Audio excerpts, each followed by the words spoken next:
Então, em relação ao tratamento dos miomas, a gente estava realmente falando sobre quando tratar os miomas e dos parâmetros que a gente utiliza no tratamento.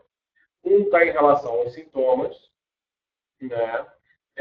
Os sintomas, aquela mulher que tem sintoma, a gente deve realmente tratar. Aquela mulher que não tem, em relação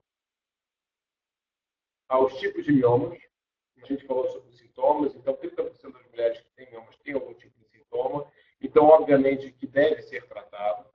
Em relação aos tipos de miomas, a gente falou sobre os miomas submucosos, que causam infertilidade, aumento do fluxo menstrual. A gente falou dos miomas intramurais, que aumentam o volume abdominal. Aqueles miomas também que podem aumentar a frequência urinária e também podem causar aumento do fluxo menstrual e dificuldade para engravidar ou manter uma gravidez. Falamos também dos miomas subserosos. São os miomas que estão mais do lado de fora do útero e também demandam algum tipo de tratamento quando eles ficam grandes. E grandes de que tamanho? Em geral, esses miomas do tamanho de uma laranja já são considerados miomas grandes. Em relação aos miomas que causam algum tipo de sintoma, né, a gente deixa bem claro isso. Né? Agora, em relação a uma questão muito importante, que vai definir quando a gente tratar esses miomas, está justamente no perfil das mulheres. Né? Isso é o mais importante, que a gente diferencia quando a gente deve tratar e qual é o melhor tratamento. Isso é super importante a gente deixar bem claro. Por quê? Porque muitas vezes a gente tem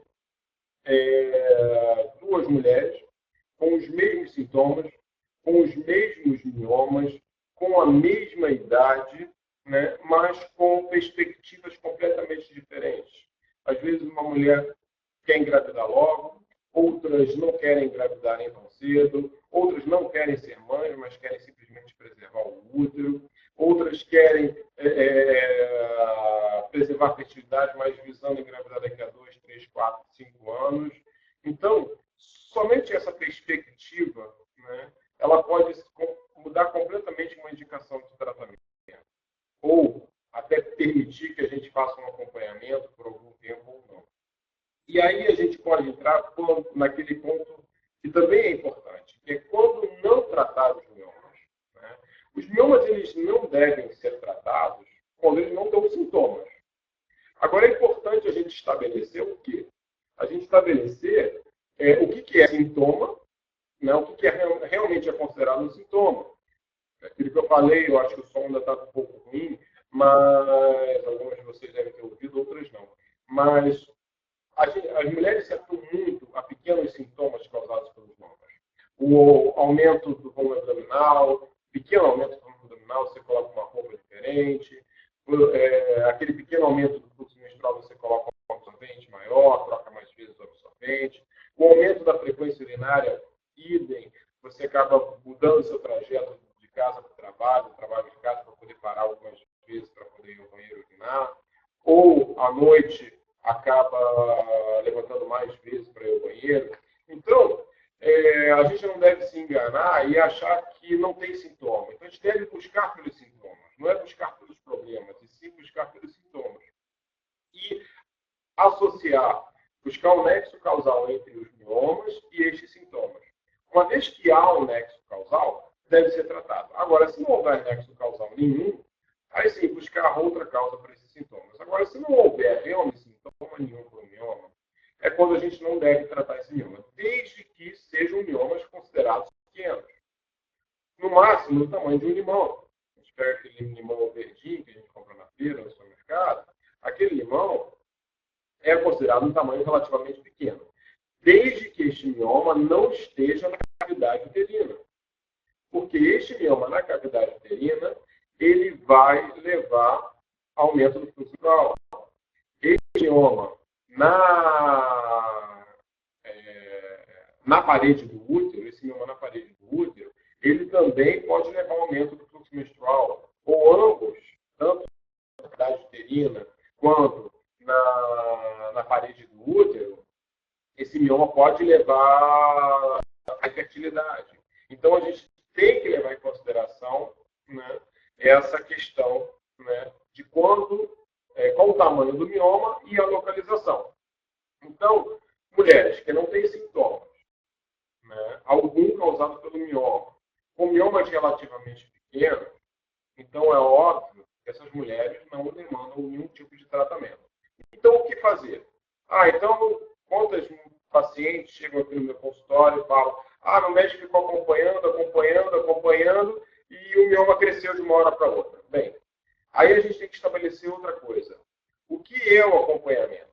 Como funciona esse acompanhamento? De que maneira deve ser feito o acompanhamento dos miomas quando eles não demandam algum tipo de tratamento? Então, eu costumo dizer que o acompanhamento do mioma também é um tipo de tratamento, né? Agora, você vai identificar qual o momento que você vai ser mais intervencionista ou não. Intervencionista não no sentido de cirurgia, mas intervencionista no sentido de você utilizar uma medicação, no sentido de você ter uma necessidade de fazer um tratamento menos invasivo ou mais invasivo, como uma cirurgia. Então, o acompanhamento ele tem que ser de tal maneira que seja identificado ao longo dos anos dos medicamentos um momento para fazer esse tipo de intervenção da maneira menos invasiva possível. Ou seja, em termos de progressão, né, dos tratamentos, então vai se acompanhando. Se houver necessidade, entra com medicações. Se as medicações não estiverem fazendo efeito, faz tratamentos, procura os menos invasivos, de acordo com o tamanho e localização do mioma. E aí, a seguir, à medida que vai progredindo o tamanho, os sintomas, aí a gente vai pensando em tratamentos mais invasivos. Ou, se chegar um momento que essa mulher deseja engravidar. Muitas vezes o mioma ele não causa sintoma nenhum, mas ele está numa situação que ele pode causar uma dificuldade para engravidar, mas a gente opta por não tratar no momento porque a mulher não está querendo engravidar. Mas se ela estiver querendo engravidar, a gente opta por tratar.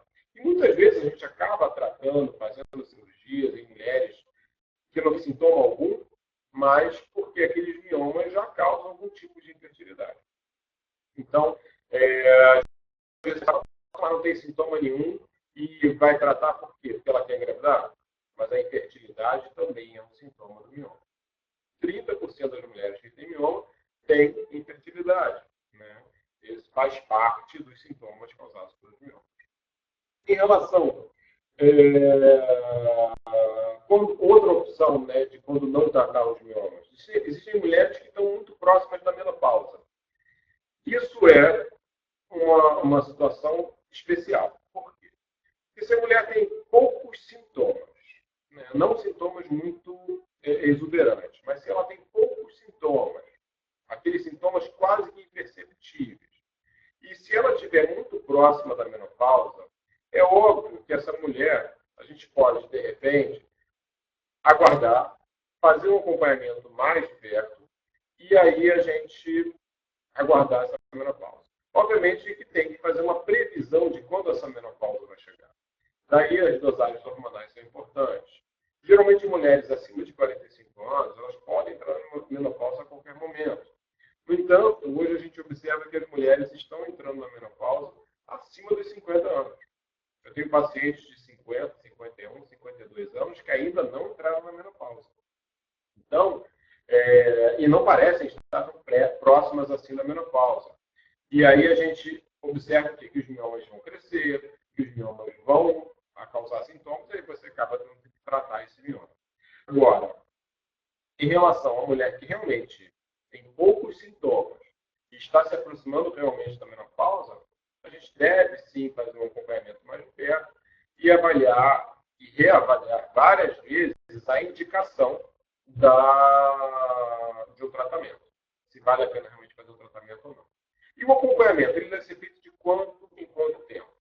O acompanhamento, em geral, a gente faz a cada 6 meses. Por que 6 meses? Quem estabeleceu esse tamanho, esse tempo de 6 meses? Mas meu ginecologista falou que é 1 ano. O meu outro ginecologista falou que é a cada 2 anos. Enfim.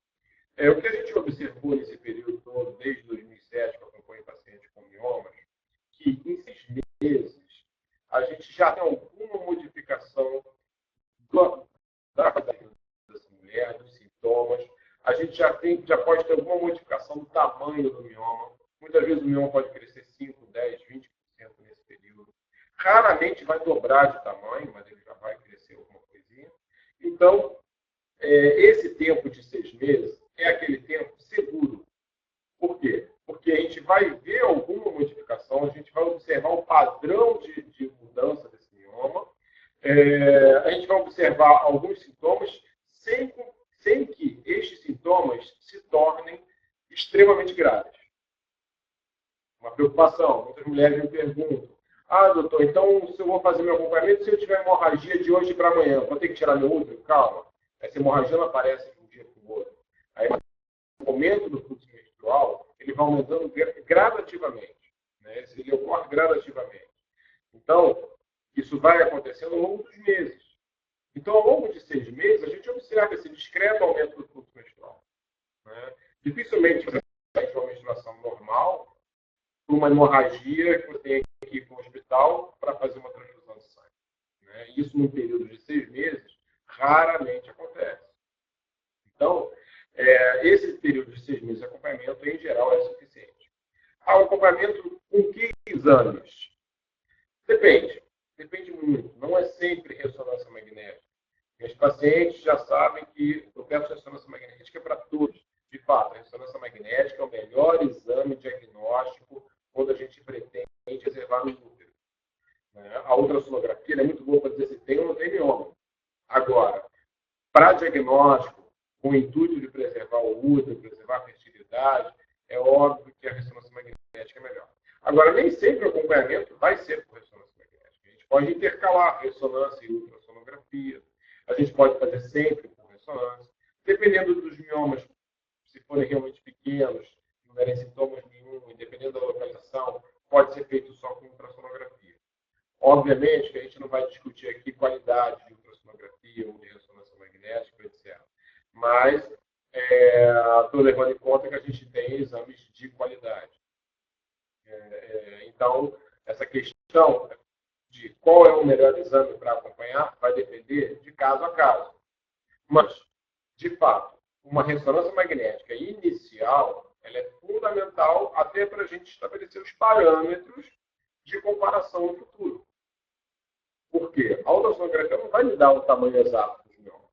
Então, a ressonância magnética ela vai me dar o tamanho exato e eu vou poder saber se realmente ele está crescendo ou se ele não está crescendo. Ok? Então, estabelecemos aqui o quê? Até agora, até o momento da nossa palestra, a gente já falou. Quando tratar os miomas? Né? Então, a gente vai tratar os miomas de acordo com os sintomas, de acordo com os tipos de miomas que a gente tem e de acordo com o perfil da mulher. Né? Outra questão, quando não tratar os miomas, já falamos aqui dos miomas assintomáticos, que não causam sintomas, e dos miomas das mulheres que estão próximas da menopausa. Agora a gente vai entrar numa questão que muita gente pergunta. Qual o melhor tratamento do mioma? E a resposta é: não existe tratamento melhor. Nenhum tratamento é superior ao outro.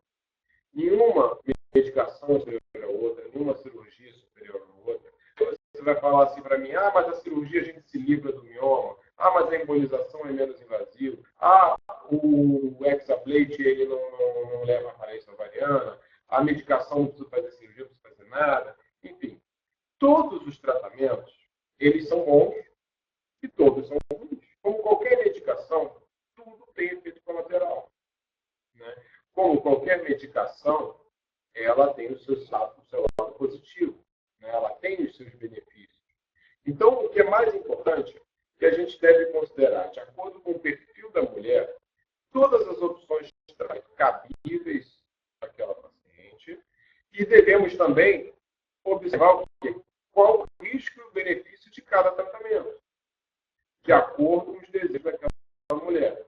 Se o desejo é preservar o útero, se o desejo é um tratamento menos invasivo, se o desejo é preservar a fertilidade, se o desejo é um ganho imediato de fertilidade com uma gravidez imediata. Então, a gente deve, sem dúvida nenhuma, considerar e ouvir essa mulher para definir qual é o melhor tratamento. Não existe receita de bolo. Obviamente que, se vocês forem um médico que só faz esterectomia, a esterectomia para ele vai ser o melhor tratamento. Talvez não para você. Se você for num cirurgião vascular ou no radiologista intervencionista que faz só embolização, para ele a embolização vai ser o melhor tratamento, mas não para você. Se você for a um centro de tratamento que faça somente Hexablade, é óbvio que o Hexablade vai ser o melhor tratamento. Ou se for um homeopata, o homeopata vai dizer que o melhor tratamento é o homeopata. E o tratamento homeopático é bom, né? Mas não é o melhor. Então, a mensagem que a gente tem a dizer é o seguinte: todos os tratamentos têm o seu valor. E deve ser avaliado, sem nenhum tipo de parcialidade, né, o melhor tratamento para cada caso. Então, em determinados casos, a gente indica a embolização e tem muito sucesso.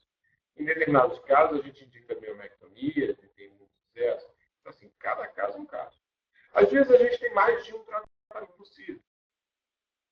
Se a gente tem mais de um tratamento possível, eu tento sempre discutir com as minhas pacientes por quê? Qual o risco e benefício de cada tratamento. E quem deve decidir por esse tratamento, quem deve assinar embaixo e decidir, não é o médico, é a paciente. Mas é óbvio que o papel do médico é oferecer todos os subsídios para que a mulher possa escolher o tratamento. Qual é o melhor tratamento? Será que é a miomectomia? Será que é a reimplantação? Será que é a medicação? Será que é fazer acompanhamento? Então, é óbvio que isso deve ser escolhido junto com o médico e com a paciente. Né? Inclusive, isso está no Código de Ética Médica. Né? Em não se tratando em risco iminente de morte, o tratamento deve ser decidido pelo paciente. Óbvio, o paciente não tem os conhecimentos. A gente tenta municiar vocês de todo e qualquer conhecimento possível para que vocês possam escolher seus tratamentos. Então, a gente tenta municiar de que maneira? Não só durante as consultas, mas oferecendo informações no nosso site, fornecendo informações no nosso blog, no mioma, no próprio Facebook. Então, a gente tenta fornecer o máximo de informações para que vocês saibam acerca da doença, dos miomas, mas de fontes confiáveis. E a gente sabe também o quê? Né? Muitas pacientes chegam a mim falando assim, eu quero fazer embolização. Elas podem querer fazer embolizações, mas a gente tem que oferecer outras opções. Né? No fim, a gente até pode acabar acatando o desejo da mulher, ou não. Então, é importante saber de todas as opções de tratamento para poder requisitar ou reivindicar por algum tratamento que vocês acham que podem fazer. Né? Obviamente que vocês terão a certeza se podem ou não, de acordo com o que for apresentado pelo profissional, né, que esteja lhe atendendo. Em relação aos tipos de tratamentos, né? Então, decidiu fazer esse tratamento, né? Tem lá os miomas que são sintomáticos, aqueles miomas que encontram a qualidade de vida, acabam com a qualidade de vida, né? Aqueles miomas que dificultam engravidar, e a gente define, né? Quais são os tratamentos que a gente pode fazer. Vamos passar primeiro pelos tratamentos medicamentosos. Né? O tratamento medicamentoso, ele é muito controverso. Né? Eu costumo dividir o tratamento medicamentoso em dois tipos. A gente tem aqueles tratamentos que vão controlar o tamanho do mioma e que podem ser utilizados a longo prazo. Existem aqueles tratamentos que vão reduzir o tamanho do mioma, mas que eles não podem ser utilizados a longo prazo, por este motivo que eles servem apenas como preparo para uma cirurgia. Tá? Então, vamos lá. Vamos começar pelos tratamentos que podem utilizar de longo prazo. Né? Quando a gente vai fazer o tratamento medicamentoso, muitas vezes o mioma ele cresce, né, devido à variação hormonal do ciclo menstrual. O ciclo menstrual ele tem curvas, né, de baixo de estrogênio, baixo de progesterona e curvas de alto de estrogênio e alto de progesterona. Isso ao longo de todo o ciclo menstrual. Então, no mesmo mês, você vai ter um período com muito estrogênio, pouca progesterona, outro período com progesterona e pouco estrogênio. E esses picos, né, de aumento de estrogênio e de progesterona que podem fazer o mioma crescer.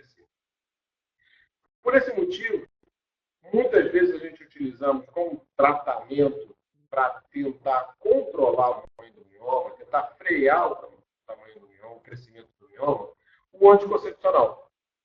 O anticoncepcional, utilizado, que tipo de anticoncepcional? Em geral, anticoncepcional combinado, de estrogênio e progesterona. De preferência, anticoncepcionais de baixíssima dosagem ou de baixa dosagem, para que a gente mantenha um padrão hormonal estável, né, sem picos de hormônio. Com isso, o tamanho do mioma, o crescimento do mioma, teoricamente, é estabilizado. No entanto, a gente observa em muitas mulheres o crescimento dos miomas, mesmo com o uso de anticoncepcional. E aí surge aquela dúvida, né? Será que o anticoncepcional é bom ou não? Enfim, é caso a caso. Né? O que eu costumo utilizar na minha experiência clínica diária é o seguinte: se uma mulher já está tomando anticoncepcional combinado e os miomas não estão crescendo, a gente mantém. Agora, se a mulher não está utilizando anticoncepcional nenhum e os miomas estão crescendo, a gente introduz um anticoncepcional para ver se a gente freia o crescimento do mioma. Agora, se a mulher não estiver utilizando hormônio nenhum, anticoncepcional nenhum, e o mioma não estiver crescendo, eu prefiro não fazer nada. Acompanhar sem utilizar qualquer tipo de medicação. Ok? Então, estabelecemos esse tipo, essa abordagem quando a gente quer ou não utilizar o anticoncepcional hormonal. Lembrando que o anticoncepcional não reduz o tamanho do mioma. Ele pode ser estabilizado, né? Mas ele não vai reduzir. Aí algumas mulheres vão dizer, eu usei anticoncepcional durante muito tempo, meu mioma reduziu. Aí a gente tem que avaliar que parâmetro ela estava utilizando para comparar esse tamanho do mioma. Né? Se estava utilizando só ultrassonografia, será que essa ultrassonografia era confiável? Será que ela mediu corretamente? Será que era a mesma máquina, o mesmo observador? Enfim, né? Então, o anticoncepcional não vai reduzir o tamanho do mioma. Outra questão que, de todas, eu acho que é mais abordada no consultório é a utilização de progesterona isolada. Como, por exemplo, o Cerazete, o Depo-Provera, Contracept, implante de Implanon, DIU de Mirena. A gente sabe que todos esses que eu citei, eles contêm a progesterona isolada, ou seja, não tem estrogênio. É somente progesterona. 30% dos miomas crescem com o uso de progesterona isolada. Isso significa que a cada 10 pacientes que estão usando Cerazete hoje, 3 vão ter os seus miomas crescendo por conta do Cerazete. As outras 7 vão ter os miomas crescendo dependente ou não do Cerazete, ou os miomas estabilizados. Então, eu diria que é um risco muito grande a gente fazer o uso do Cerazete, ou de Depo-Provera, ou de qualquer outro anticoncepcional com progesterona isolada para tratamento do mioma. A única coisa que a progesterona isolada vai fazer é diminuir o sangramento. Então, se a mulher tiver o aumento do fluxo menstrual ocasionado pelo mioma, durante os primeiros meses do uso desse anticoncepcional com progesterona somente, o fluxo menstrual pode ser reduzido. No entanto, esse fluxo menstrual vai ser reduzido, mas o mioma pode continuar crescendo. Algumas pacientes minhas chegam com o uso do Cerazete, a gente indica a cirurgia e eu peço para continuar com o Cerazete até o dia da cirurgia. Aí eu estou falando aqui que o Cerazete vai fazer o mioma crescer. Então, na verdade, assim, o que eu quero com essa mulher é que ela não sangre até o dia da cirurgia. Para que ela não tenha uma anemia e a gente não possa fazer a cirurgia. E não vai ser 1, 2 meses de Cerazete que vai prejudicar. Aí, o que prejudica são 3, 4, 6, 10 meses, 1 ano, 2 anos. Tem um paciente usando Cerazete há 5 anos já. Meu Deus, aquele mioma está crescendo. É a mesma coisa com o Depo-Provera, a mesma coisa com o Mirena.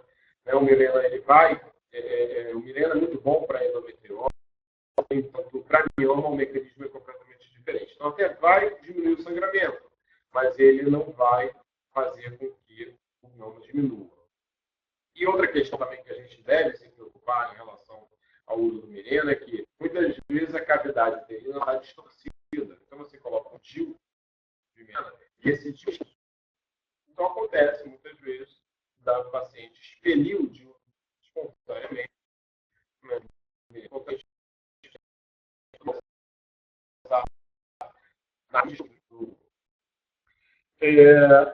Outro medicamento que é bastante comentado nas redes aí é o Zoladex. Né? O Zoladex ele é muito utilizado para preparo para uma cirurgia.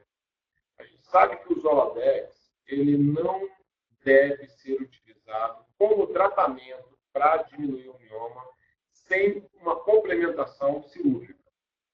Por quê?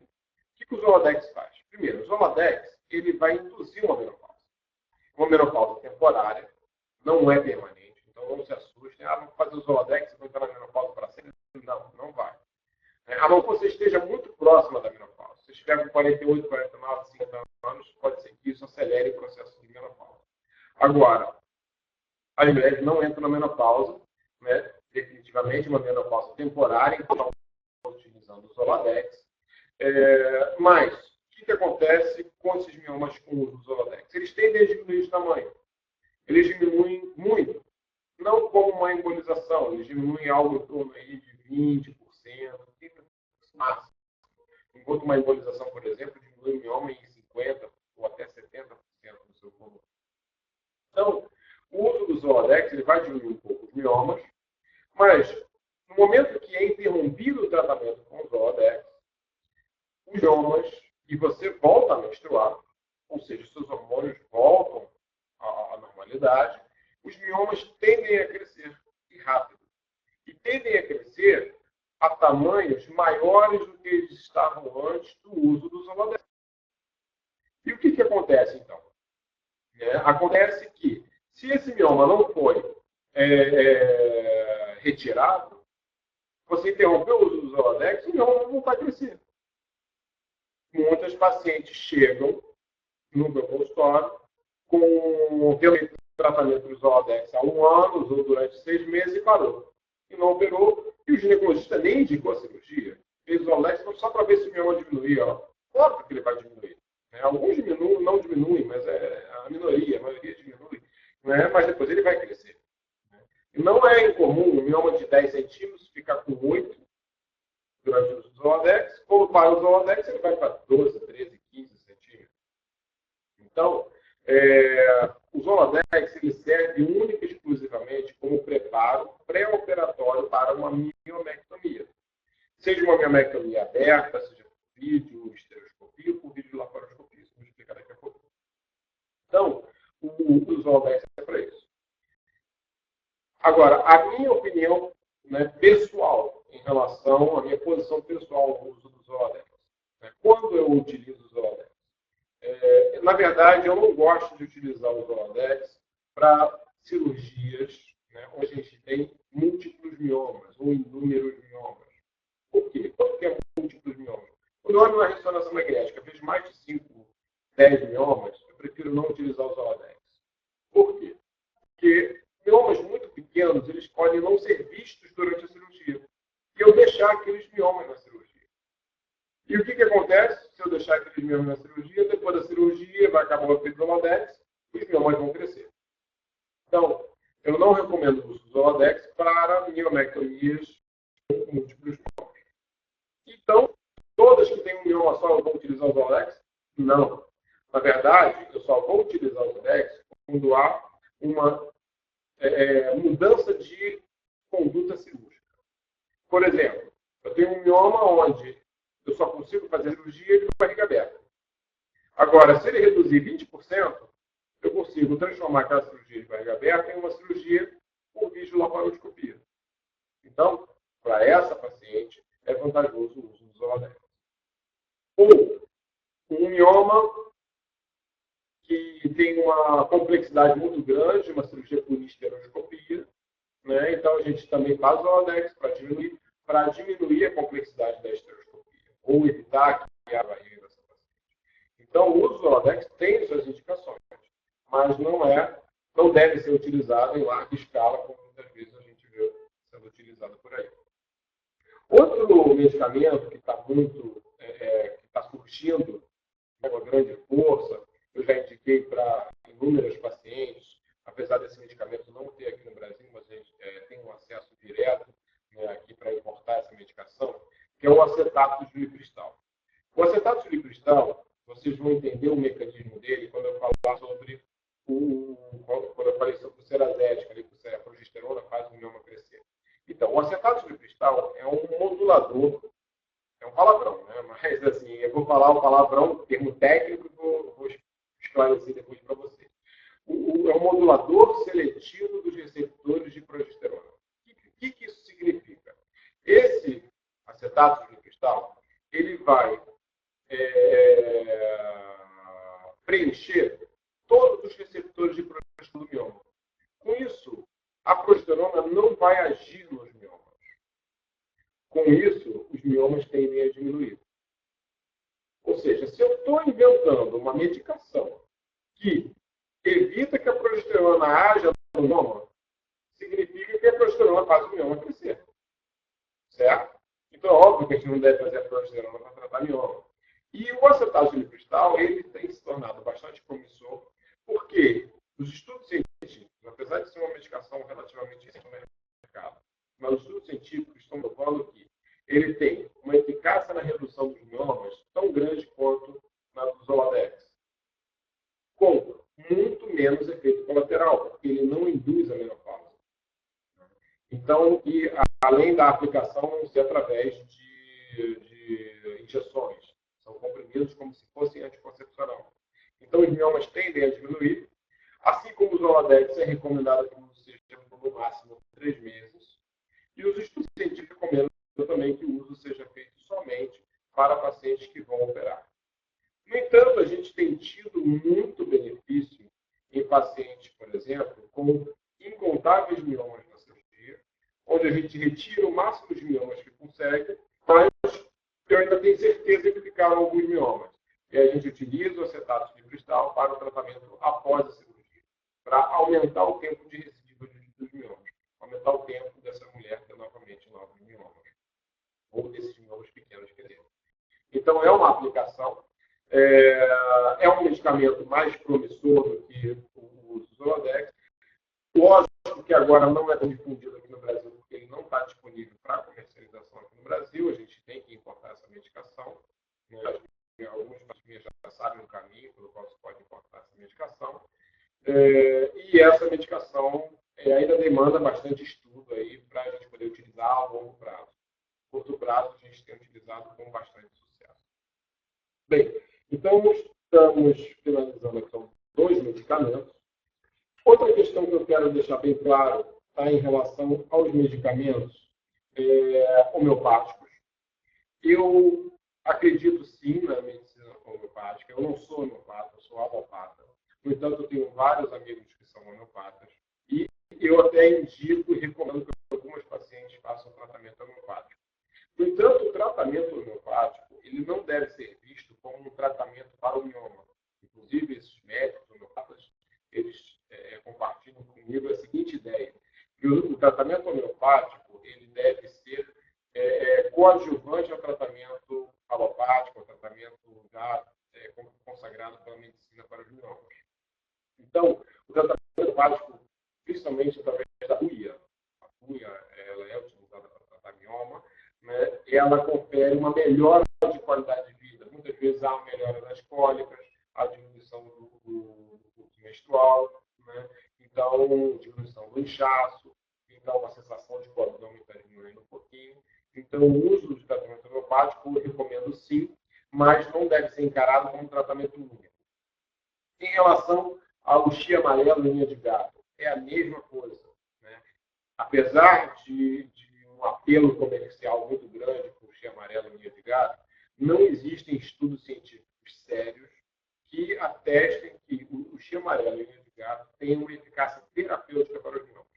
No entanto, é observada uma melhora significativa da qualidade de vida dessas mulheres, com diminuição do fluxo menstrual, diminuição da frequência urinária, diminuição um pouco do volume abdominal pela diminuição do inchaço, né, diminuição das cólicas. Então, o cheiro amarelo de gato tem a sua aplicação, sim.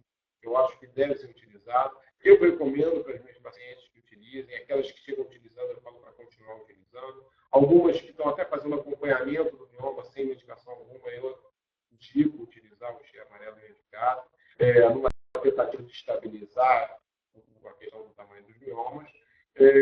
No entanto, também não deve ser encarado como um tratamento único. Então, a grande verdade é que o cheiro amarelo de gato deve ser utilizado, né, quando houver algum tipo de sintoma, mas sem esquecer dos tratamentos convencionais. Então, em relação aos tratamentos medicamentosos, os tratamentos alternativos medicamentosos, a gente deixou bem claro aqui, falamos aí dos anticoncepcionais, combinados, estrogênio e progesterona, da progesterona isolada, falamos do Zoladex, falamos do medicamento novo com acetato de cristal. Isso é o que a gente tem aí no mercado de mais novo. Em relação, um parênteses, né, em relação a uma medicação nova que está sendo utilizada para endometriose, que é o Alurene. O Alurene, ele é muito bom para endometriose, mas não tem nenhum estudo comprovando a sua eficácia para os miomas. Lógico, mulheres que têm miomas em endometriose, né, a gente até pode utilizar o tratamento com Alurene, mas sem a garantia de que o mioma vai ser tratado, somente a endometriose. Então, eu tenho recebido alguns pacientes com miomas somente sendo tratados com Alurene, então isso é errado. Até porque o Alurene é um tipo de progesterona, que a gente já falou há pouco, que a progesterona pode fazer o mioma crescer. Agora, pulando para o tratamento cirúrgico, a gente tem aí as miomectomias, né, que consiste no quê? Consiste na remoção cirúrgica do mioma. Eu costumo dizer que é um tratamento que, quando a gente vai avaliar o perfil da mulher, existem algumas pacientes que tratam o mioma como alien, né? Tratam como um alien e saia deste corpo que não te pertence. Né? Então, essas mulheres, é óbvio que elas querem se livrar do mioma sempre. Né? E a miomectomia acaba sendo a opção de escolha. Né? Mas a gente não deve encarar sempre dessa forma. A gente sabe que os miomas são benignos, eles não se transformam em câncer. Então, existem tratamentos que os miomas não são retirados, mas que são igualmente eficazes. Agora, qual é a grande vantagem da miomectomia? Obviamente, é restabelecer a anatomia do útero. Porque se a gente retira o mioma, o útero tende a ficar um útero sem mioma. Se ele vai ficar um útero sem mioma, a anatomia dele vai voltar a uma anatomia de um útero, né, que nunca teve mioma. E esse deve ser o objetivo da cirurgia, da miomectomia. É deixar esse útero o mais próximo possível de um útero que nunca teve mioma. Para quê? Restabelecendo essa anatomia do útero sem mioma algum, pouquíssimos miomas, ou quase nenhum mioma, qual é o objetivo? Foi restabelecer a fertilidade e a melhora de qualidade de vida da mulher. A melhora da qualidade de vida, com melhora do sangramento, melhora das cólicas, do abdominal e assim por diante. Quando a gente vai indicar um tipo da miomectomia, né? Quando que tem que abrir a barriga, quando pode ser por vídeo, quando que pode ser por histerectomia. Hoje, né, uma cirurgia para mioma, a gente tem que pensar o seguinte: é possível fazer por vídeo laparoscopia, né, com aqueles 3 furinhos, 3 ou 4 furinhos na barriga, com a câmera entrando no umbigo. Fazer por vídeo laparoscopia, a mesma coisa que eu faço de barriga aberta, com o útero na minha mão? Se a resposta for sim, a cirurgia pode e deve ser feita por vídeo laparoscopia. Se a resposta for não, é óbvio que a gente deve fazer a cirurgia convencional. Ah, mas tem um corte na barriga, uma cicatriz horrível. Bem, hoje, muitas mulheres se submetem a cesariana. Apesar de toda a campanha contra as cesarianas, né, no Brasil, mais se faz cesariana, a cicatriz, em 99% dos casos, eu diria que até mais de 99% dos casos, é uma cicatriz igual à da cesariana. E muitas vezes até menor que a da cesariana. Em alguns casos é maior, com úteros muito grandes. Mas o que a gente tem que estabelecer é o seguinte: são cicatrizes que a gente tenta mantê-las o mais estética possível. Né? Sempre dentro da marca do biquíni. Lógico, é uma cirurgia estética, mas é uma cirurgia que deve prezar pela estética. Então, a videolaparoscopia ela só deve ser feita se for possível fazer a mesma coisa então, existe limite de tamanho, de número de miomas para videolaparoscopia? Teoricamente, sim. Mas na prática, o que a gente observa? Já aconteceu de a gente tirar miomas de 12, 13 centímetros por vídeo. Né? E já aconteceu de ter que tirar miomas de 5 centímetros de barriga aberta. Muitas vezes pela localização do mioma, pelo tipo de mioma, porque aquele mioma de 5 centímetros eu não conseguiria fazer a mesma coisa que eu fiz de barriga aberta por vídeo. E o número de miomas? Já aconteceu da gente tirar 12, 13 miomas por videolaparoscopia. Né? E você fala assim, tinha que ter aberto a barriga. Não, a gente só fez por vídeo porque a gente fez a mesma coisa que a gente faria de barriga aberta. Então, a indicação da videolaparoscopia, ela deve ser somente quando a gente consegue reproduzir, né, aquilo que a gente faria de barriga aberta. A miolectomia de barriga aberta, a gente tem ampliado cada vez nossos limites. Né? Cada vez a gente tem tirado cada vez mais miomas, cada vez maiores. E isso, graças a quê? Aumento da experiência da equipe. Então, a miolectomia, hoje, ela não tem aquela indicação de esterectomia. O medo de todo mundo é, eu vou fazer uma miolectomia e o risco de perder um meu.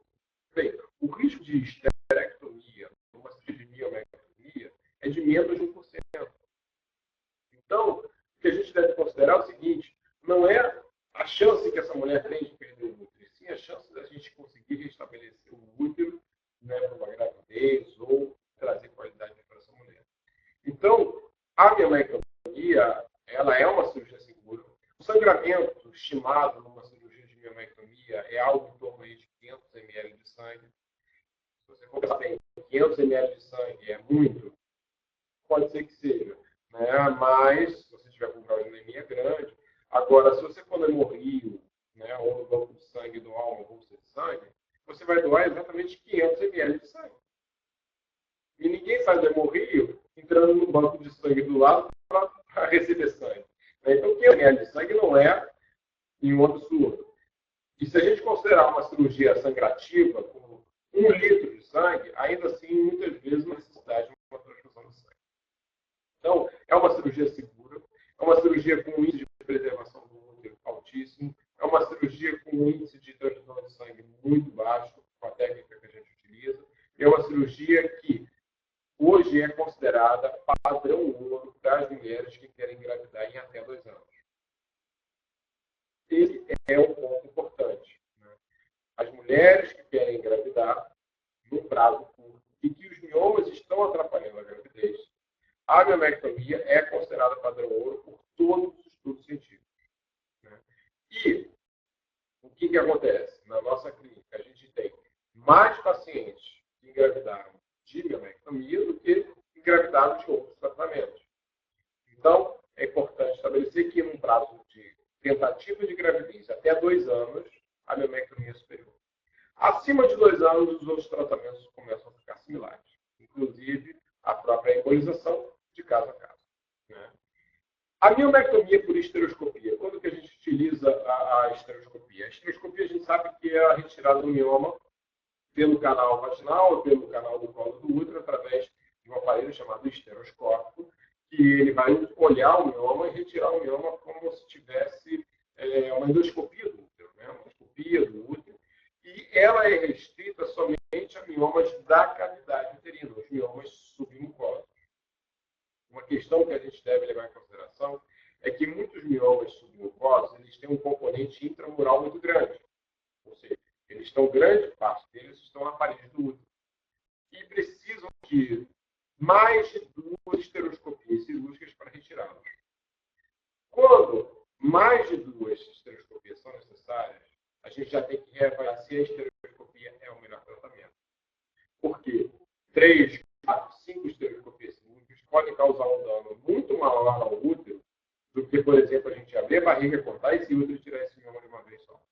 Então, deve ser sempre estudado, né, qual é o grau de penetração desse mioma na cavidade uterina e na parede do útero. Muitas vezes é como se fosse um iceberg, a gente vê a ponta do iceberg para cima da água, mas debaixo da água a gente vê, né, uma quantidade de iceberg enorme. Né? E muitas vezes a gente vê uma pontinha de um mioma na cavidade uterina, mas na parede do útero a gente tem uma quantidade de mioma enorme. Então, deve ser considerado que Deve ser considerado qual é o grau de penetração na parede do útero desse mioma. E aí sim, a gente trabalhar em cima das outras alternativas de tratamento, se a miomectomia histeroscópica for muito complexa. Então, avaliar essa complexidade de tratamento histeroscópico é fundamental para que essa mulher não fique fazendo 3, 4, 5 histeroscopias cirúrgicas. Algumas vezes eu recebo no meu consultório pacientes que já fizeram 2, 3 histeroscopias cirúrgicas e não tiraram o mioma todo. A gente tem que partir para outras alternativas. Então, a miomectomia histeroscópica também é considerada um ótimo tratamento, desde que sejam miomas submucosos e miomas que vão ser completamente retirados por histeroscopia até, no máximo, uma segunda etapa. Geralmente são 2 cirurgias no máximo, não é mais do que 2, a gente procura outras alternativas. Então, a gente já falou aí sobre as miomectomias. A grande mensagem da miomectomia é que é um tratamento onde a gente restabelece a anatomia do útero. É um tratamento padrão ouro para mulheres que querem engravidar no prazo de até 2 anos, né? E que o tratamento por vídeo, seja laparoscopia ou histeroscopia, ele deve ser sempre otimizado e deve ser sempre buscado um objetivo igual, deixar aquele outro igual eu faria com uma cirurgia de barriga aberta. Se não for possível, a gente deve optar, sim, pela miomectomia por laparotomia, que é a miomectomia convencional. Tá? Então, temos aí essas observações em relação à miomectomia. Agora eu vou falar sobre a embolização dos miomas, que é um tratamento também que já está bastante difundido.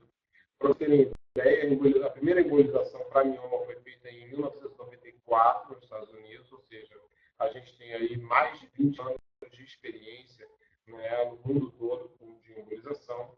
Eu acompanho a embolização desde 2002, ou seja, praticamente aí 13 anos de acompanhamento de embolização. Desde 2007 a gente faz a embolização aqui no centro. E já foram mais de 150 pacientes tratados com embolização. Então, a experiência da nossa equipe é muito grande. E o que eu tenho passado a experiência é o seguinte. Em primeiro lugar, a embolização ela deve ser indicada por um ginecologista. Mas não é qualquer ginecologista. A embolização ela deve ser indicada por um ginecologista que tem experiência em tratamento de mioma e que tem experiência também em miomectomia. Por quê? Porque se ele só faz esterectomia, se o paciente falar que não quer tirar o útero, é óbvio que ele vai falar que a indicação dela é embolização. Mas a embolização não é a única opção de tratamento. Então, e a indicação da embolização, ela não deve partir do radiologista intervencionista. O radiologista intervencionista, ou cirurgião endovascular, ele é um mero executor do procedimento. Agora, o mioma é uma patologia ginecológica. Né? Apesar de ser uma patologia com alta vascularização, é uma patologia ginecológica. O tratamento do mioma é ginecológico. O acompanhamento desse mioma que entrará em degeneração deve ser feito pelo ginecologista. Então, a indicação não é do cirurgião endovascular. Então, é importante que a indicação seja feita pelo ginecologista, até porque, passado o período de uma semana da embolização, todo o acompanhamento, todas as complicações, tudo vai ser ginecológico. Não existe complicação vascular depois de uma semana de embolização. É raríssimo. Eu nunca vi, em 2002, na embolização, nunca vi complicação vascular depois de uma semana. Então, a gente tem que deixar isso bem claro. A indicação é do ginecologista. Eu acredito que o ginecologista experiente em embolização e que participa do procedimento de embolização, ele tem uma melhor capacidade de identificar qualquer tipo de complicação, né, depois em relação ou qual o desfecho, qual o desenrolar da redução do volume do mioma, dos sintomas. Né? E, muitas vezes, na grande maioria das vezes, a decisão pela quantidade de microesferas que serão utilizadas na embolização, a decisão pelo momento de parar uma embolização, isso é tomado em conjunto junto com o nosso cirurgião endovascular. Então, a participação nossa durante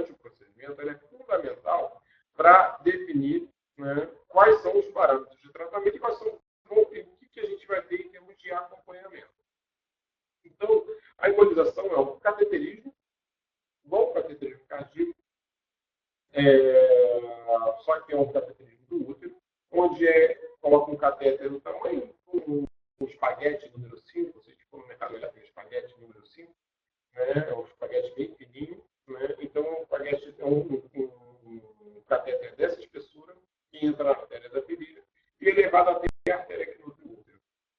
Ali são injetadas microesferas de um material completamente inerte. Então é um material que não vai causar febre, que é um material que não vai sair andando pelo nosso corpo, é um material que se aloja exclusivamente nos vasos que nutrem os miomas. Né? Então, esse material hoje é utilizado em uma espécie de um plástico, que é o trisacril, gelatina, ou polivinil álcool, né? Mas é um plástico que ele fica totalmente dentro da artéria que nutre o mioma. E mesmo depois de muitos e muitos anos, veja bem que já temos mais de 20 anos de acompanhamento de imunização, essas partículas elas não saem dos miomas. Elas vão ficar ali para o resto da vida. Então, aquele medo, mas a partícula vai sair dali, vai para o meu pulmão, para o meu cérebro, para o meu fígado. Não, isso não ocorre. Tá? E se for utilizado, se for o procedimento for realizado por um cirurgião vascular experiente em embolização, a partícula será alocada somente dentro do mioma. Então, a não ser que seja um profissional inexperiente, que não esteja acostumado fazendo testes, né? Então aí realmente as complicações podem ocorrer. Então, o mais importante da questão do tratamento é a segurança. É um tratamento considerado bastante seguro. A Sociedade Americana de Ginecologia e Obstetrícia considera a embolização como um tratamento eficaz e seguro para os miomas. A embolização, ela deve, só para vocês terem ideia em termos de segurança, a morbidade o que é morbidade no tratamento? Morbidade não é mortalidade, não é o risco de morrer. Morbidade é o risco de qualquer complicação. Sangramento, hemorragia, infecção, dor cólica, em relação à complicação anestésica, em relação à complicação de rejeição de fios, etc. E assim vai. Imunidade, né, lesão de intestino, lesão de bexiga, lesão de grandes vasos. Então, assim, morbidade é qualquer complicação de um procedimento. Para ter ideia, a morbidade de uma histerectomia, que é a cirurgia para retirar do útero, gira em torno de 3%. Ou seja, cada 100 pacientes que fazem uma histerectomia, 3 vão ter algum tipo de problema. Problemas diversos, desde os menores até os maiores. Né? Aí vocês vão falar assim, poxa, é pouco. Sim, realmente é pouco. E em relação à embolização, qual é a segurança do procedimento? A segurança é que a morbidade da embolização gira em torno de 0,3%. Ou seja, a cada 1.000 pessoas que fazem uma embolização de mioma, somente 3 aqui vão ter um tipo de problema. Ou seja, de 1.000, 3 vão ter. Uma histerectomia de 100, 3 vão ter. Então, é um risco extremamente baixo de qualquer tipo de complicação. Então, é considerado um tratamento bastante seguro.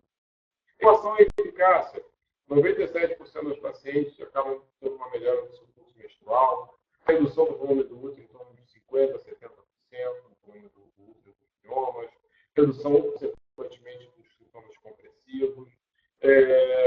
Então, a gente vai falar assim, nossa, isso é um tratamento não invasivo, minimamente invasivo, não tem corte na barriga, só um furinho na virilha. Isso é um tratamento que reduz o volume do mioma, reduz o volume do útero, isso melhora os sintomas em 97%, é o melhor tratamento do mundo? Não, não é o melhor tratamento do mundo. E cada caso é uma indicação. Né? Um exemplo. Né? Mulheres que querem engravidar em até 2 anos, a embolização é o melhor tratamento? Não. Eu falei para vocês que é a miomaectomia, retirada do mioma. Então, a embolização já não vai servir para essas mulheres que querem engravidar no prazo curto. Alguns estudos já estão mostrando a embolização similar à miomectomia em mulheres que querem engravidar com mais de 2 anos. Né? Querem engravidar daqui a 2, 3 anos. Então, a embolização ela tem bastante similar, né, à eficácia em relação à fertilidade. Em relação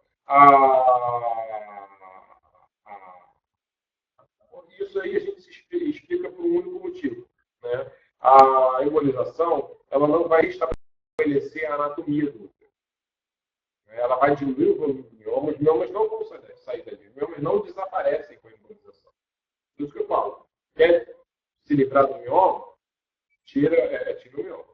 Quer se livrar dos sintomas do mioma, faz a embolização. Então, a embolização é um ótimo tratamento como alternativa à histerectomia. Muitas mulheres que estão, né, que já têm filhos, que não querem ter mais filhos, elas estão passadas dos 40 anos e querem preservar o útero, mas querem ter a melhor qualidade de vida, não quer operar, não quer fazer uma cirurgia, a embolização se adequa muito bem. Ou para aquelas mulheres mais novas, que não têm uma perspectiva de gravidez no curto prazo, e aí a gente pode fazer a embolização para evitar de fazer uma cirurgia agora, outra que novos miomas podem aparecer. Né? Então, e outra questão que a gente deve estabelecer é a segurança em relação também à indução da menopausa. Porque há um medo generalizado de todas as mulheres, né, que vai fazer embolização e pode entrar na menopausa porque vai embolizar o ovário. Veja bem, dessas mais de 150 embolizações que a gente fez nesse período aí, desde 2007, a gente teve 2 casos, né, de falência ovariana. Né? E essa falência ovariana sempre em mulheres acima de 40 anos. Né? A falência ovariana em mulheres acima de 40 anos é mais comum. Né? Então, obviamente, mulheres acima de 40 anos que querem engravidar no prazo curto, né, se a mamectomia for possível, deve ser indicada a mamectomia. Então, o risco de uma falência ovariana, com a técnica, com uma equipe bem treinada, é extremamente baixo. A gente indica a embolização com segurança, sim, em mulheres que querem preservar a fertilidade. E para finalizar em relação à embolização, a gente já está com o nosso tempo estourado, eu quero abrir algumas perguntas, né? A gente tem que deixar bem claro o quê? Né? Que a recidiva dos miomas, o retorno dos miomas, quando os miomas vão voltar, peraí, mioma não volta. Né? Novos miomas podem surgir. Então, o risco de novos miomas surgirem é em torno de 30% em até 5 anos, depois do tratamento. Depois do tratamento com uma miomectomia, com uma embolização, novos miomas podem surgir. A cada 10 pacientes que fazem uma miomectomia ou uma embolização hoje, 3 vão ter novamente miomas em até 5 anos. Então, no entanto, dessas 3, somente uma vai precisar de um novo tratamento. Okay? Então, não é assim, vou preservar o meu, quero tirar meu útero porque eu posso ter miomas novamente.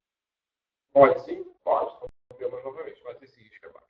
E a ideia é que, se há o desejo de engravidar, isso ocorra em até 5 anos. Ou seja, ajeitar aquele útero, deixar aquele cantinho para que possa engravidar no prazo em até 5 anos, antes que novos miomas surjam e causem outros problemas. Né? E para finalizar, a gente vai falar aí da histerectomia, né? Quando a gente deve indicar a histerectomia, a retirada. Na verdade, em primeiro lugar, se a paciente deseja retirar o útero, por incrível que pareça, existem muitas mulheres que querem retirar o útero. Né? Quando a gente deve retirar o útero? Quando eu tenho certeza que todos os tratamentos conservadores do útero não vão trazer melhores de qualidade de vida para aquela mulher. E se não é o desejo dela de engravidar, a gente retira o útero, porque a retirada do útero vai ser o que vai oferecer de melhora de qualidade de vida em relação aos outros tratamentos. Então, é sempre a relação risco-benefício. Então, a gente tem que ter isso em mente. Né? Quais são os riscos de uma histerectomia? Existem riscos, óbvio. Agora, se ela oferecer muitos mais benefícios para a qualidade de vida dessa mulher perante aos outros tratamentos, é óbvio que a histerectomia deve ser optada. Né? Mas a gente sabe, né, que a cada 5 histerectomias que são realizadas, 2 são desnecessárias. Isso, um estudo feito recentemente nos Estados Unidos, esse estudo ele é bem categórico em dizer, ele pegou vários pacientes, né, foram milhares de pacientes que eles estudaram, foi um estudo retrospectivo, ou seja, eles pegaram os pacientes que foram submetidos à retirada do útero e foram estudar o prontuário dessas pacientes. E no prontuário dessas pacientes, observou-se que 2 em cada 5 pacientes poderiam ter feito outro tipo de tratamento que não a retirada do útero. Então, é muito importante a gente esclarecer que muitas mulheres estão perdendo o útero, né, desnecessariamente. Então, infelizmente, por falta de informação, por falta de acesso a tratamentos conservadores, e muitas vezes, assim, também, infelizmente, por indicação equivocada aí dos tributos. Bem, espero que vocês tenham aprendido um pouquinho sobre os tratamentos. É óbvio que o tempo é curto, não dá para a gente falar tudo, né, muito bem, né, então a gente tenta falar da melhor maneira possível. Então, eu quero deixar aberto aí para algumas perguntas, né? Eu vou ver aqui as perguntas que a gente tem listadas. A gente tem bastante perguntas aqui, né? Eu não vou responder nenhum tipo de pergunta específica, né? Como, por exemplo, tipo, avaliar a sonografia. Na verdade, é que nós não estamos fazendo consulta para vocês, né? Nós estamos aqui esclarecendo dúvidas sobre os miomas.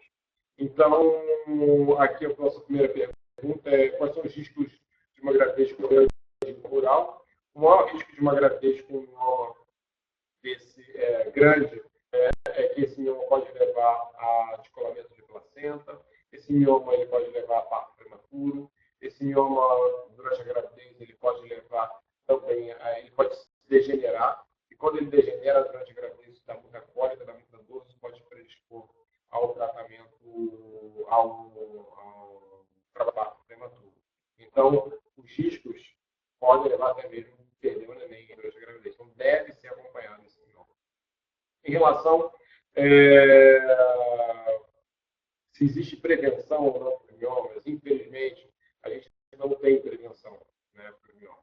O que eu costumo dizer, esse aí vai ser inclusive tema, né, de uma outra palestra, em relação ao que a gente pode fazer em relação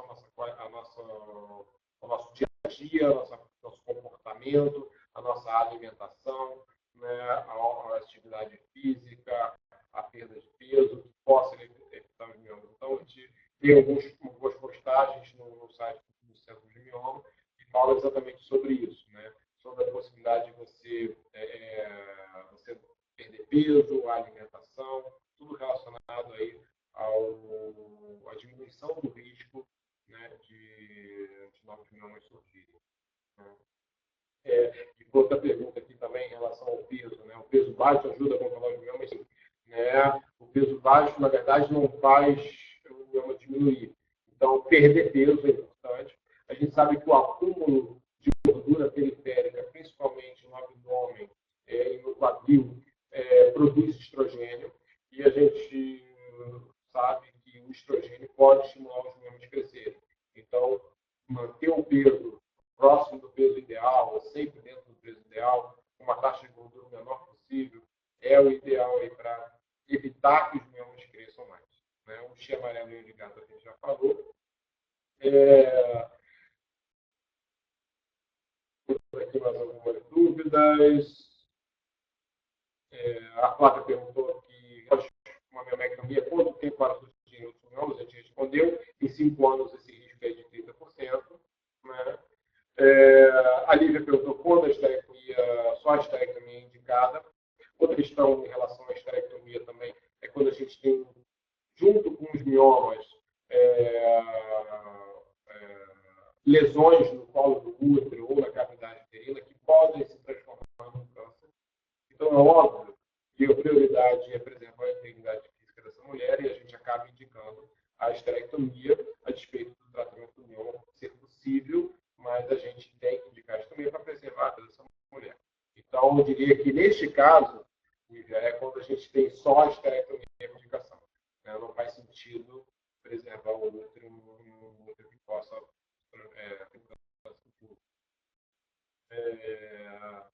em relação aqui, né, quanto tempo após uma miomectomia, geralmente eu libero uma paciente com a gravidez, geralmente 6 meses após a miomectomia, a gente já libera para uma gravidez. É um tempo relativamente curto, é um prazo curto, não é um tempo muito longo.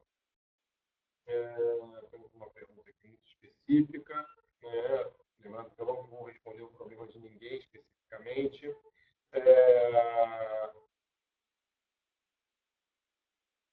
Aqui foi perguntado se é possível controlar o crescimento do mioma com anticoncepcional. A gente viu na palestra que é sim possível controlar esse crescimento. convencional, mas isso não deve ser sempre utilizado, deve ser observado o comportamento desse mioma. Em relação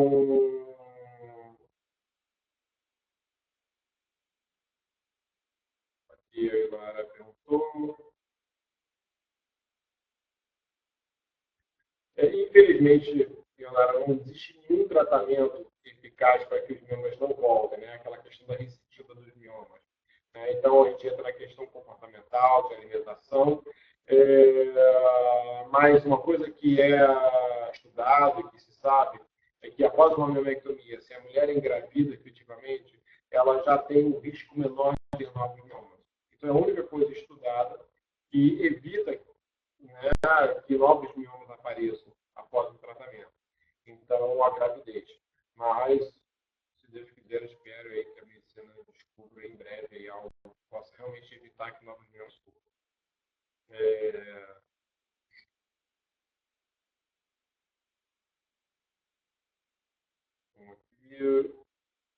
Estou aqui lendo aqui algumas perguntas, né?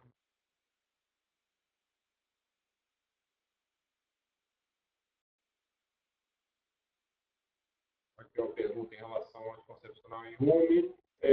A questão do anticoncepcional, se ele pode ou não aumentar o mioma, é muito relativo, né? Vai em relação diretamente a você, Daniela, que fez essa pergunta, né, do anticoncepcional, mas é relacionado a todos os anticoncepcionais, se eles podem ou não aumentar o mioma. É óbvio que o mioma pode aumentar com o anticoncepcional. Por isso que deve ser observado. Se o mioma está crescendo com o uso do anticoncepcional, deve ser suspenso imediatamente. Isso a gente observa através daquele acompanhamento semestral. Né? Então, qualquer anticoncepcional pode aumentar o tamanho do mioma, ou qualquer anticoncepcional pode estabilizar o crescimento. Isso é relativo. Daí a avaliação caso a caso. Não pode ser de uma maneira genérica. Né? Tipo, não existe uma receita. Né? Qualquer anticoncepcional, ou todos, a gente não pode também demonizar todos os anticoncepcionais. Pelo contrário. Aqui uma pergunta sobre o Vandex, é muito específica, pessoal. Né? Aqui tem o mioma do caroço, né? Laranja, seria muito, é uma pergunta muito pessoal. Lembrando que eu não vou responder perguntas pessoais. Né? Eu estou vendo aqui o Xi amarelo e unhas de gato em cápsula. Eu vejo alguns pacientes comentando, mas a gente tem observado alguma melhora maior em pacientes que utilizam o chá. O chá parece um pouco, apesar da posologia do chá ser muito ruim, né? Tem que tomar 2 litros por dia, mas parece que tem uma eficácia melhor em relação aos sintomas do que o uso de cápsulas. Então, isso é o que a gente tem aí em relação ao Xi amarelo e ligado. Né?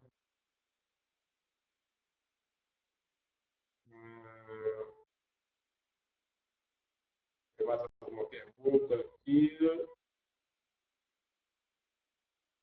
Como se deve fazer esterectomia? A gente já respondeu. Né?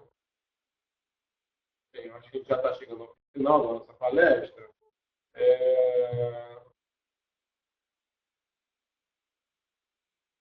Uma pergunta aqui em relação à alimentação, se influencia os miomas ou não. Isso é uma dúvida realmente muito grande.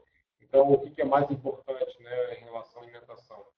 Uma alimentação com o mínimo de carne vermelha possível, da preferência a peixes, né, de água profunda, como atum, salmão, ricos em vitamina D. É importante que a alimentação ela tenha o mínimo possível de carboidratos, o índice glicêmico alto, como, por exemplo, doces, açúcar em geral, arroz branco, massas em geral. Então, a alimentação deve evitar esse tipo de alimentos com índice glicêmico alto. E a alimentação também deve favorecer o uso de alimentos mais naturais, menos industrializados.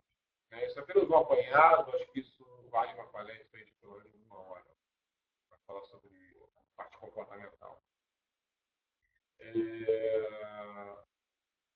Então, já falamos aí da alimentação do excesso de peso.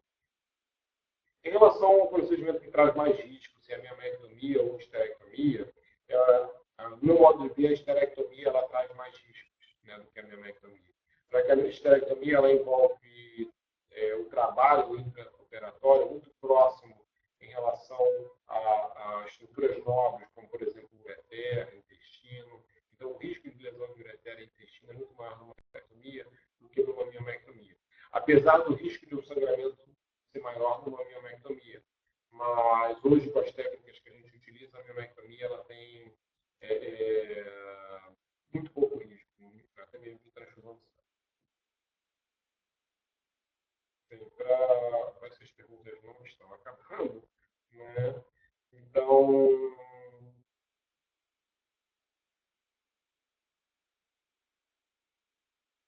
em relação ao tipo de mioma prejudicial, na verdade, o mioma menos prejudicial é aquele que não causa sintoma e que está pequeno, né?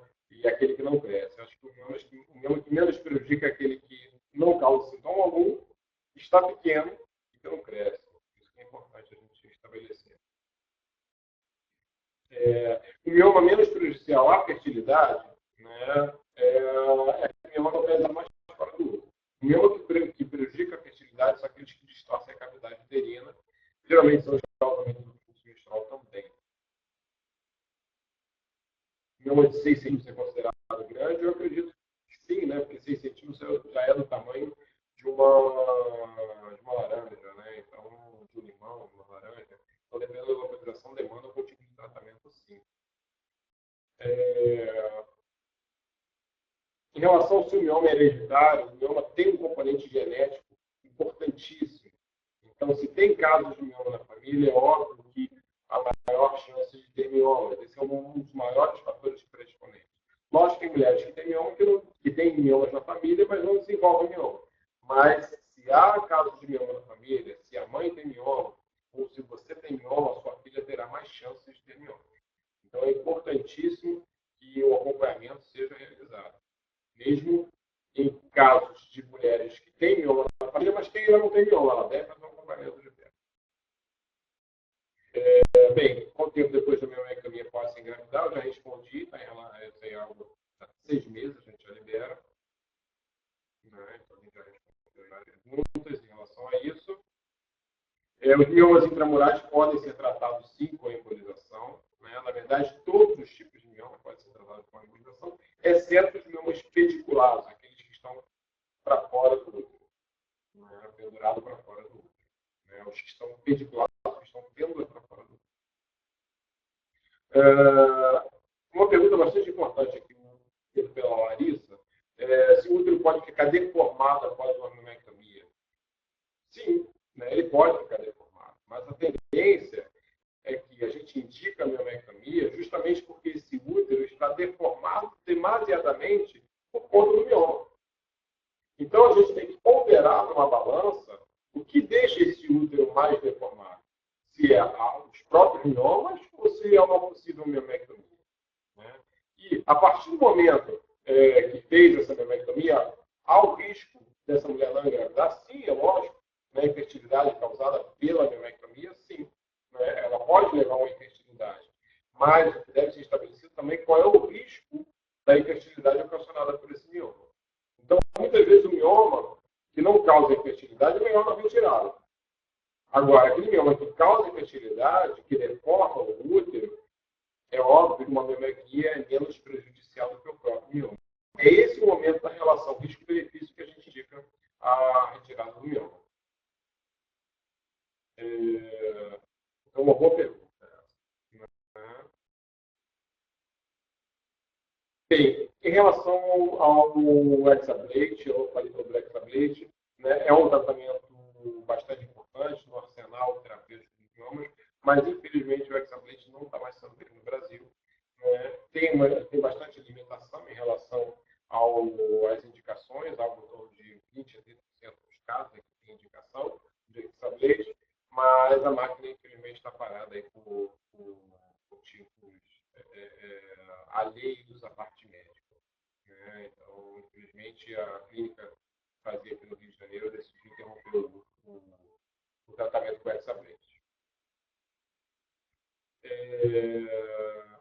Bem, eu acho que já estamos extrapolando. em praticamente